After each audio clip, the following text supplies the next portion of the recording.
আজকেও তোমাদের সাথে একটা রেসিপির ভিডিও শেয়ার করব। আজকে বানিয়ে নিয়েছিলাম কুমড়োর ছক্কা। অষ্টমীর সকালে যদি এরকম লুচির সাথে কুমড়োর ছক্কা হয় আর কিছু লাগে না।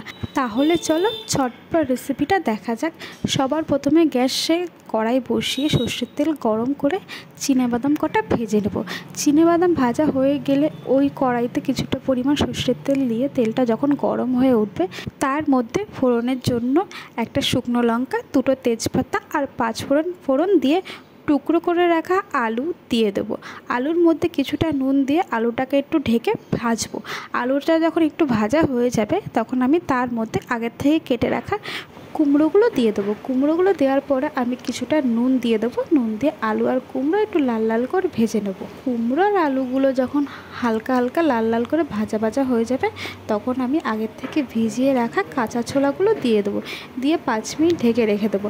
5 মিনিট পরে আমি তার মধ্যে দিয়ে দেবো মশলার মধ্যে বেশি কিছুই না, একটু কাঁচা লঙ্কা বাটা, হলুদ, ধনের গুঁড়ো আর জিরের গুঁড়ো, এগুলো একসঙ্গে ভালো করে কষিয়ে নেব।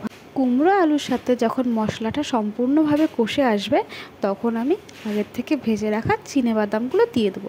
চিনেবাদামগুলো দিয়ে একটু নাড়িয়ে চাড়িয়ে আমি কিছুটা পরিমাণে জল দিয়ে দেবো। জলটা এমনভাবে দেবো যাতে কুমড়ো আলু সিদ্ধ হয়ে যায় কিন্তু ঝোলটা না থাকে। তারপর কিছুটা নুন দিয়ে আমি ঢেকে রাখবো সিদ্ধ হওয়ার জন্য।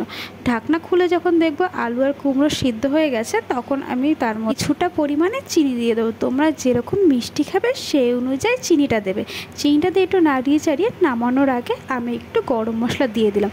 গরম মশলা দিয়ে নামিয়ে নিলেই আমার কুমড়ো ছক্কা তৈরি হয়ে যাবে। আমার এই কুমড়ো ছক্কা রেসিপিটা কেমন হয়েছে অবশ্যই কমেন্ট করে জানাবে।